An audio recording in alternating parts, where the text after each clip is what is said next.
Olá, tudo bem? Bem-vindos ao curso de Química Geral. Na aula de hoje nós vamos estudar uma parte da química que se dedica a entender os mecanismos, os processos, as trajetórias que as reações acontecem. Até as aulas anteriores, se vocês se lembram, nas reações reversíveis ou irreversíveis, nos sentidos que as reações aconteciam, a gente acabou recorrendo à termodinâmica para poder entender o que estava acontecendo ou qual era o sentido de espontaneidade ou não das reações. No entanto, para a termodinâmica, o que ela considera, através de funções de estado, são os estados iniciais em um determinado ponto e o estado final em outro determinado ponto. Ou seja, em uma posição e na posição final. Para a termodinâmica não interessa o caminho, a trajetória ou como é que você sai de uma determinada posição e chega em outra posição. Neste caso, para a cinética química, o que nos interessa é exatamente esse percurso e essa trajetória. Porque para sair de um ponto e chegar no outro, existem muitas possibilidades. E entender essas possibilidades é o que vai favorecer com que a gente possa, agora, pensar em mecanismos de como essas reações acontecem, de que maneira essas interações estão acontecendo. Se em etapa única, se em diferentes etapas, por exemplo. Então, o estudo da cinética química, ela vai fundamentar na velocidade das reações químicas, que vai ser chamada de cinética. Aqui a gente vai ter então uma ferramenta muito importante para poder entender como em uma reação química esse processo está acontecendo. Qual é a velocidade, ou seja, macroscopicamente a gente pode observar algumas alterações de variáveis, de como as concentrações dos reagentes estão sendo consumidas ou como as concentrações dos produtos estão sendo formadas. E a gente pode então recorrer também não só à representação macroscópica do que a gente observa das variáveis, mas também as representações ou aos próprios modelos submicroscopicamente para entender de que modo essas coisas estão interagindo, quem está ligando com quem está fazendo com que aquela reação, aquele processo aconteça mais rápido ou mais lento, né? Então essa é a função da cinética química, que a gente pode operar tanto na dimensão macroscópica como na dimensão submicroscópica para entender melhor os mecanismos. E aí a gente tem, obviamente, um potencial, um recurso muito mais poderoso para poder fazer intervenções, predições, previsões do que vai acontecer com os nossos sistemas. Mas, afinal de contas, quando a gente fala em velocidade, o que a gente quer dizer? Vamos recorrer a uma analogia. Por exemplo, no automóvel, quando você calcula a velocidade média, lá no caso da física, você determina uma posição em um determinado intervalo de tempo, inicial e final, e faz essa mensuração. Essa é a velocidade média. Se você quiser, no carro, determinar qual é a velocidade instantânea, você olha para o velocímetro lá e identifica qual é aquele valor. Nesse caso, a gente pode recorrer também a uma analogia desse tipo, ou seja, assim como eu tenho reagentes sendo consumidos e sendo formados produtos, a variação com que as concentrações dos meus reagentes elas vão acontecer em um intervalo de tempo vai me dar uma informação de como a velocidade média desse sistema acontece. Tanto a velocidade média de consumo do reagente, que é a variação dessa concentração, vamos só chamar a atenção que a gente usa um sinal negativo, porque essa concentração está diminuindo, então para que a velocidade tenha um valor positivo, a gente usa um sinal negativo. No caso da velocidade média da formação de produto, né, esse valor já vai ser positivo, porque ele vai sair de zero e vai aumentar dentro do intervalo de tempo. Mas a gente tem uma equação onde tem um sistema, um elemento A ou uma entidade A interagindo com uma entidade B, formando um C e um D. Eu tenho uma equação geral, então eu preciso de uma velocidade média única, porque aqui a gente tinha velocidade para reagente e a velocidade para produto, que não é a mesma, porque conforme eu vou consumindo a concentração, a minha velocidade média vai diminuindo, tende a diminuir. Mas quando eu penso então em velocidade média única, eu estou pensando no meu sistema como um todo. E aí eu vou recorrer à minha reação, à minha equação química, e eu preciso, obviamente, ter os meus coeficientes estequiométricos muito bem balanceados para que não incorra em nenhum erro de informações para determinar a velocidade média única da reação, que vai ser igual para cada um desses elementos ou dessas entidades que fazem parte do meu sistema. E aí eu vou ter aqui, no caso, para os reagentes, menos 1 sobre o coeficiente estequiométrico dele, pela variação da concentração em função do tempo. E assim, sucessivamente, também negativo para o B, que está na posição de reagente, no sentido direto, o C e o D positivos, porque são os produtos que estão sendo formados. Então vamos dar uma olhadinha. Como eu já tinha dito para vocês, a velocidade instantânea a gente obtém através de dados experimentais. Então, conforme a minha reação vai acontecendo, é possível, né, conforme o tempo passa e as concentrações da reação do meu reagente vão sendo consumidas para formar os produtos, eu vou fazendo essas averiguações e obtendo esses valores, e experimentalmente eu posso plotar isso através de um gráfico. Para determinar a velocidade da reação instantânea, eu tiro a tangente aqui e vejo o coeficiente de inclinação dessa tangente. E aí eu obtenho o valor da minha constante. Então, para isso, eu posso também descrever ou obter essa informação, já que eu tenho esse gráfico experimental, uma equação que vai descrever o que está acontecendo com essas velocidades. Nesse caso, o que a gente vai ter é o que é chamado de lei das velocidades das reações químicas.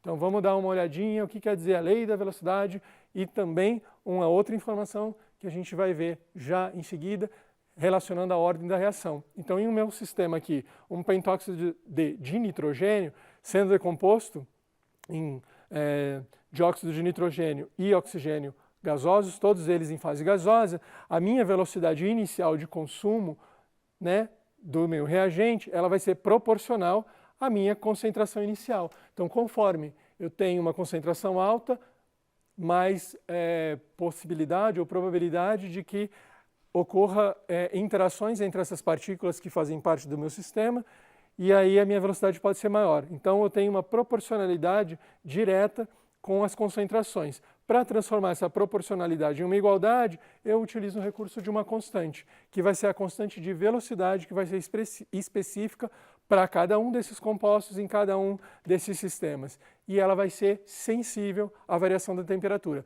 Mas daqui a pouquinho a gente vai poder discutir um pouquinho mais nessa relação. Então, aqui nesse gráfico, a gente pode ter uma série de experimentos nos quais eu parto de diferentes valores de concentrações iniciais de pentóxido de nitrogênio, que a partir de um determinado momento eles vão convergindo, porque eles vão sendo consumidos para a formação dos meus produtos. E note que no início, quando eu obtenho a velocidade instantânea, ou seja, a tangente da inclinação, ela é bem acentuada. Então esse valor de velocidade é bem alto. Conforme vai passando o tempo, né, a inclinação vai diminuindo, e aí esse valor da velocidade, quando eu obtenho a partir da inclinação da tangente nessa curva, ele vai sendo menor e a gente tem uma constatação de como isso diminui. Aqui a gente tem uma tabela com alguns exemplos de leis de velocidade e as constantes de velocidade para diferentes sistemas. Aqui eu tenho a formação do HI a partir do oxigênio e iodo gasoso, ou, no sentido inverso, a decomposição do HI, do iodeto de hidrogênio, na formação de hidrogênio gasoso e de iodo gasoso, e a lei da velocidade. Então, aqui o que interessa são as concentrações dos meus reagentes e a concentração do meu reagente. Vamos lá, de novo, coeficiente estequiométrico, balanceamento das minhas reações, porque vai ser importante levar em consideração para o cálculo e propor a lei. Aqui a gente pode identificar, para a mesma lei, valores da constante da velocidade diferentes, porque eles são sensíveis à variação da temperatura. Conforme aumenta a temperatura, a minha constante de velocidade também aumenta o valor. E a gente já vai ver por que isso acontece.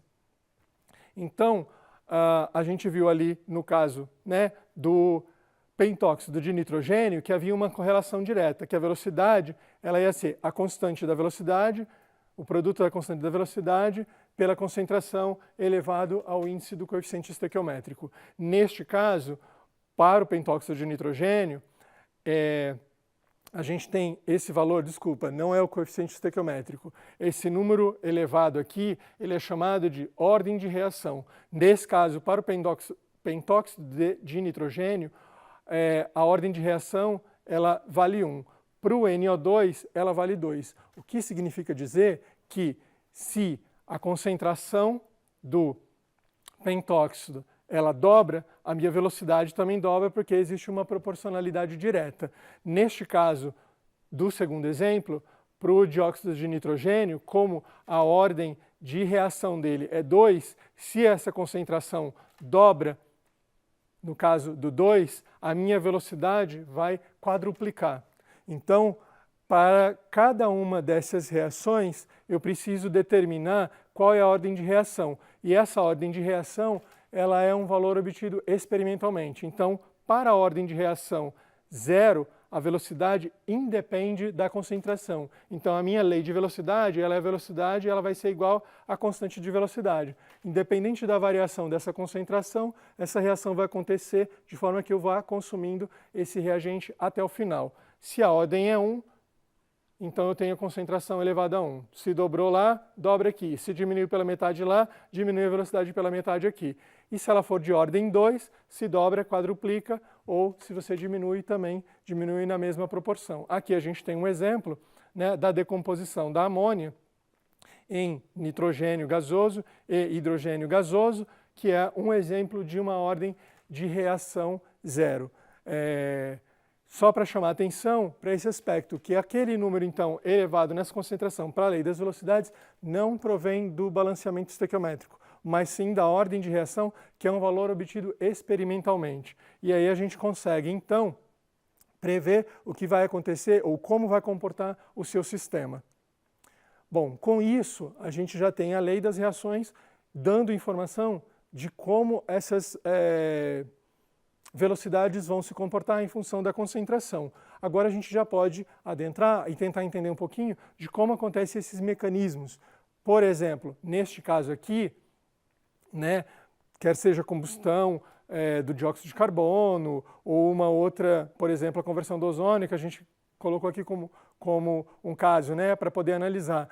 De que maneira elas acontecem? A gente já sabe que pode ser mais rápida ou pode ser mais lenta. Aqui é uma hipótese, ou seja, eu tenho 2 moléculas de ozônio formando 3 moléculas de oxigênio. Mas eu tenho uma segunda hipótese, que ela pode acontecer em 2 etapas. Inicialmente, uma molécula de ozônio vai se decompor formando uma molécula de oxigênio e um radical oxigênio. Esse radical vai interagir com uma outra molécula de ozônio, formando então 2 moléculas de oxigênio. Ou seja, tem uma implicação direta no tempo da reação, porque quando eu tenho mais de uma etapa, pode ser que uma dessas etapas ela demore mais tempo e ela passe a ser a etapa lenta, e a outra etapa é a etapa rápida, e aí eu preciso conhecer e identificar quem é a lenta e a rápida para poder talvez fazer ter alguma previsibilidade da velocidade dessas reações.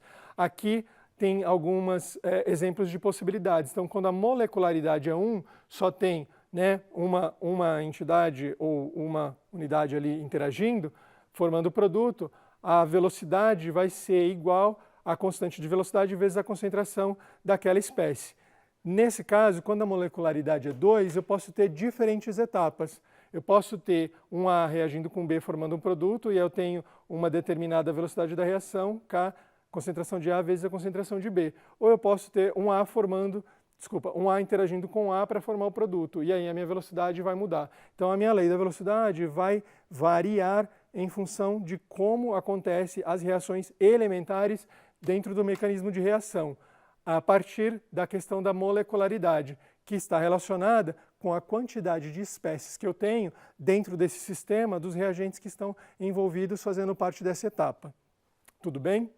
E a gente pode determinar, então, essas questões. Bom, a gente lembra também que lá no equilíbrio ficou muito claro que a velocidade direta e a velocidade inversa, no sentido dessas reações, no equilíbrio elas eram iguais. Então, quando a gente tinha equilíbrio, a gente tinha esse sistema, que a concentração dos produtos pelo produto da concentração dos meus reagentes, eu tinha o meu K de equilíbrio. Então, no sentido direto, a minha velocidade vai ser o consumo das concentrações dos meus reagentes, o produto delas. E no sentido inverso, de decomposição, vai ser o produto das concentrações dos meus produtos. E aí eu tenho 2 velocidades, que eu vou chamar a primeira de K e a segunda de K'. No equilíbrio, se elas precisam ser iguais, eu vou igualar esses 2 sistemas. Então eu vou ter o meu primeiro KAB igual a K' concentração de C pela concentração de D. Fazendo essa igualdade, eu obtenho essa comparação desse sistema, que a constante de equilíbrio vai ser a razão entre a constante de velocidade do sentido inverso pela a constante de velocidade no sentido direto pela constante de velocidade no sentido inverso. E em função desses valores, ou seja, se o valor do K no sentido direto for um valor grande, o meu K vai ser positivo, vai ser maior do que 1. Então, a minha reação vai acontecer no sentido de reagente para produto muito mais rápida. Se nessa relação o valor do K' da constante de velocidade no sentido inverso for um valor grande, a minha relação vai dar um valor pequeno e pode ser menor do que 1. Então, a minha constante de equilíbrio menor do que 1 significa que os meus produtos, eles vêm mais rapidamente, se decompõem para formar reagente, e o meu reagente, no sentido para formar produto, vai ser uma etapa lenta, vai acontecer num processo muito devagar. E aí eu consigo, então, ter informações das reações elementares e da razão entre essas reações de sentido direto e de sentido inverso, eu consigo também ter informações de como esse mecanismo pode estar acontecendo no equilíbrio. Então, a sugestão é que vocês entrem lá no material que é sugerido obrigatório para aprofundamento, assim como também no material complementar, que aí vocês vão ter mais um subsídio para poder resolver os exercícios e poder praticar e agora começar a relacionar a questão da cinética com equilíbrio.